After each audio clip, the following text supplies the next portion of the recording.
Hey, it is your buddy Peace and Harmony with you here today.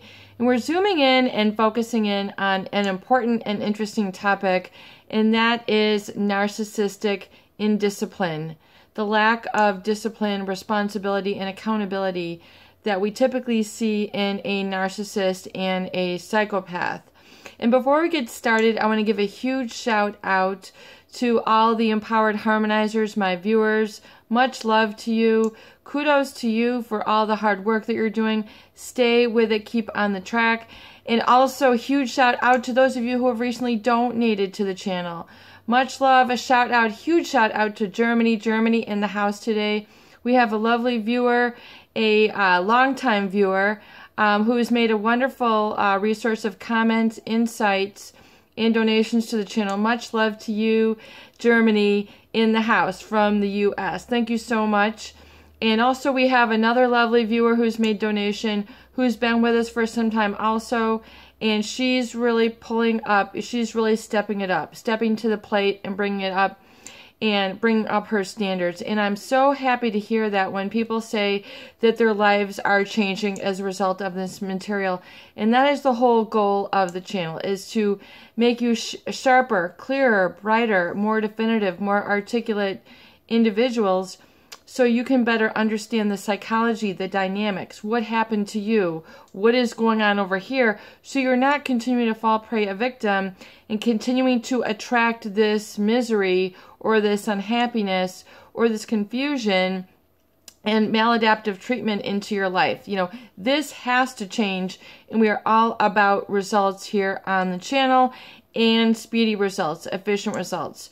So as we get started here today on our topic, I want to go into narcissistic indiscipline, psychopathic indiscipline. In other words, the opposite of discipline, the with which these people are held to, and the standards with which they hold themselves to, and then expect others in return to mirror that indiscipline in their life. So a narcissist or a psychopath, and we cover really both of these personality disorders in this channel because it really is on a spectrum.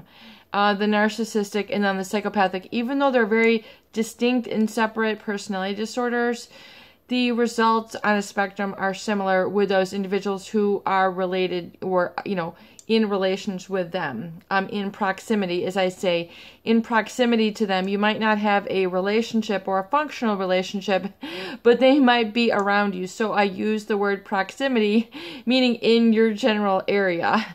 And so when we look at the indiscipline, the narcissist and the psychopath typically are very unaccountable, irresponsible, undisciplined individuals. Why? Because they feel themselves to be entitled.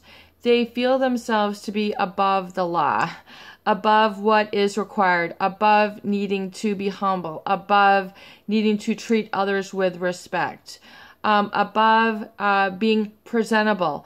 These are the people who, male and female alike, answer the door half naked for the air conditioner, man. I mean, just inappropriate behaviors, I don't want to say living a slovenly existence, but, allowing themselves to let it go. They might be into drinking, drugging, spending, debting, compulsive lying. When you are a compulsive liar, you are being indisciplined. You are not being responsible and accountable. If you are pathologically lying and,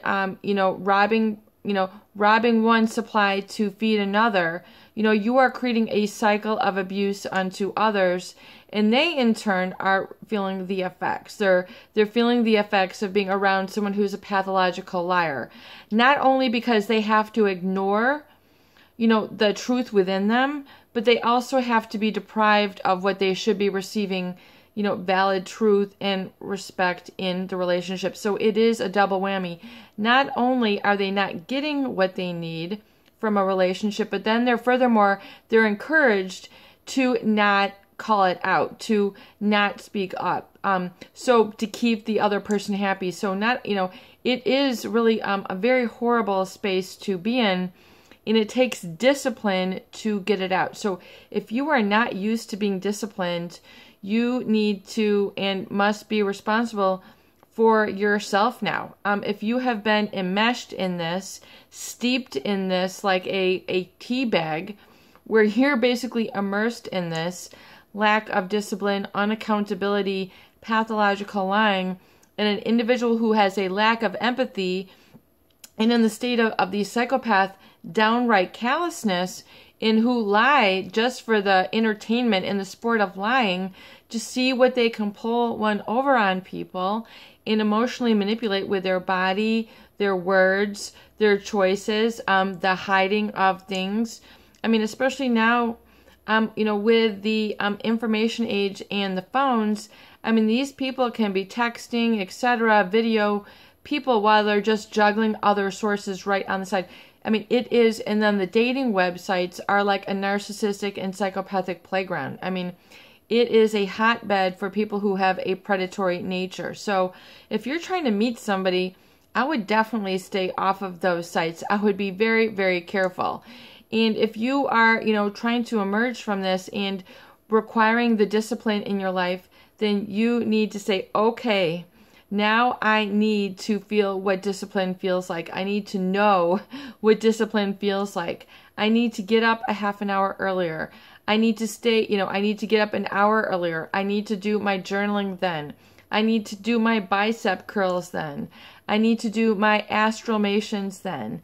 I need to set my recovery dates then. I need to work on my recovery gift then. I need to get in touch with my I wants. I need to get up early and then get in touch with that pure early morning sort of bliss where you just emerge from your sleep and you can have a more of a stream of consciousness thought where you're thinking and deciding and feeling clearly, and you're doing your recovery journal early in the day so that inner critic is not trying to stop you. The self-doubt isn't trying to be at your door with a machete. No, you don't. Don't you dare go dreaming again. Don't you dare go deciding again. Don't you dare go changing again. That is the discipline that is required. So it's a much different energy that has to be toe-to-toe or belly-to-belly with a narcissist or a psychopath. Their lives are going to continue with indiscipline, with lack of discipline and accountability. They are going to be the people who drink and you can't keep up with them. They're going to spend and you can't keep up with them. They're going to compulsively debt and you don't want to feel that way. You don't want to be overspending for things. They're going to be the overeaters. You don't want to live like that. The pathological liars, you don't want to lie like that. You don't want to live with the hours, the music, the lifestyle, these sort of bantering and, haughty or arrogant talk and conceit that these individuals will generate. That is all the sizzle, but not the meat. So, in other words, you are getting the sizzle with them, but you're never getting the meat. You're smelling the steak, but you don't get a chance to eat from it. You're smelling the grill, but you don't ever get invited to be truly fed. So that is, you have to really distinguish yourself in what you are getting and be brave enough, bold enough, self-assertiveness enough, and self-loving enough to become aware of articulating this now, which is the self-communication, which chances are needs to improve for you, and that is okay. But that self-communication needs to be worked on. That is a discipline. And if you are emerging in a relationship with a psychopath, you better step up your game. You better really roll out those astramations, those affirmations, those I ams very frequently. I mean, 100, 1,000, 10,000 times a day to get your body rewired and reconditioning to feel different outside of the psychological hijacking and that hyper arousal where you really feel like your life is out of control.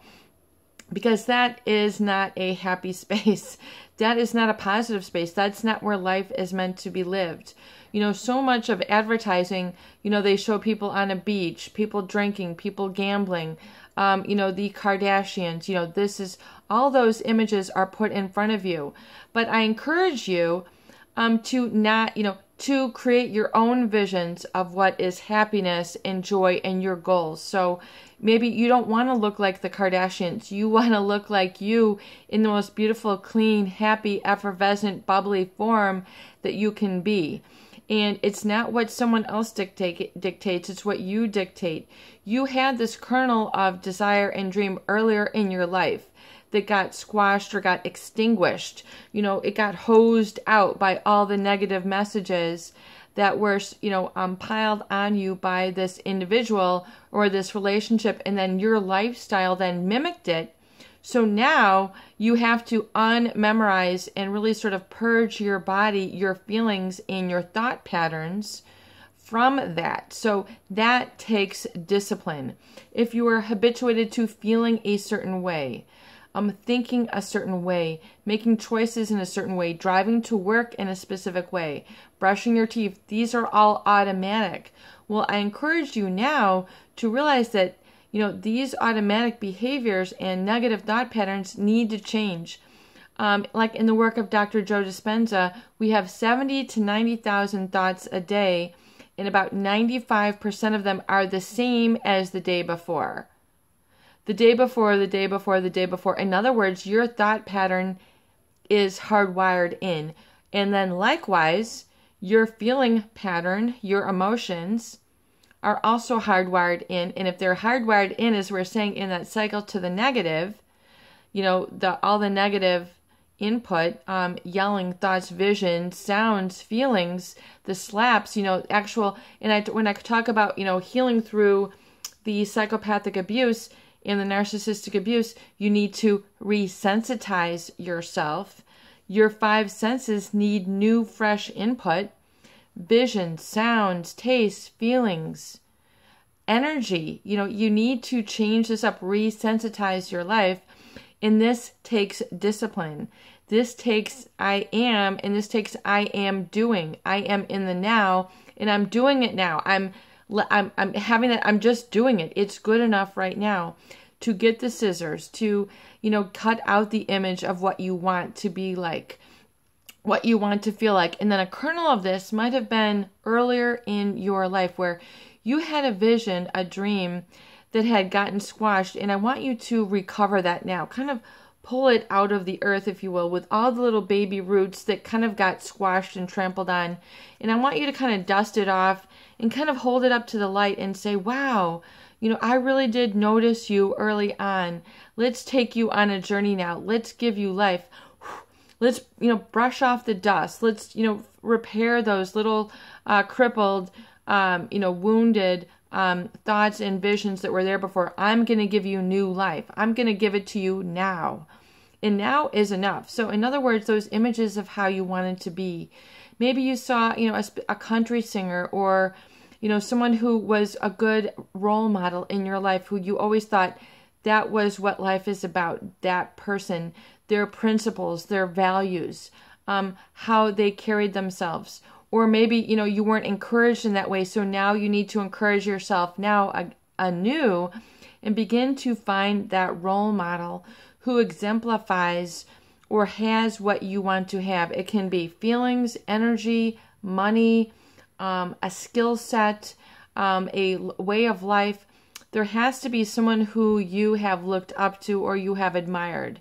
So I want you to kind of capture an admirer for yourself, a secret admirer, if you will, but someone who really exemplifies and is a mentor to you, who is a role model. And I want you to begin to cut out pictures of this person and look at what they're really about, and then take in their energy on a daily basis, because even images will give you a positive, a positive skill set. It'll give you a positive absorption. And you need to surround yourself and have the discipline to do this. I have never done this before, Peace and Harmony. Oh, yay, you're changing your behaviors. Oh, yay, you're changing who you are. Oh, yay, you're getting to the next level. You're stepping it up. This is what is required. There have been studies done of workers in cubicles, and those individuals who have a little emoji with a yellow face smiling are like 90% more productive and happier at their jobs than those people who don't have that smiley face. It is the power of having that positive smile, that positive image, that mentor around you who you emulate. It is the energy behind that person with which you admire. So I want you to have a vision of that now, and I want you to draw it into your life, and I want you to resensitize and have the discipline this week of keeping your recovery date, where you're taking your whole self out and you're engaging in the I wants. I want to be an artist. I want to be a craftsman. I want to be a rock climber. I want to be a fitness buff. I want to be a health food nut. I want to be a gourmet chef. I want to be a writer. I want to be a biker. Riding my bike. No matter what the weather, no matter what the circumstance, I am taking my bike out. I'm taking my paintbrush out. I'm taking my clay out, and I'm making a sculpture. I am making a video. I am writing a book. I am climbing a mountain. I am going for a walk. I am getting it moving. You have to unearth that energy in motion. I am getting it done now. I'm beginning to build. I am beginning to craft. Whatever it is good enough. And you don't have to spend 30 hours doing it. You can spend 1 hour doing it. You don't have to exhaust yourself, but that start is good enough. Putting your foot in a riverbed that you've never been in before and feeling the cold water or the warm water rushing over your feet. Earthing, standing barefoot on the earth, allowing it to recycle and take out that negative energy from you. Walking with your head held high with a new walking outfit, a new jogging outfit. Getting in touch with yourself on that recovery date. This should be spent independently. It is like a preparation date. It's getting you stronger so you can then carry that strength into the next relationships that you're going to have on down the road, because there are going to be plenty of those. So it takes discipline. It takes doing. It takes believing. It takes embodying.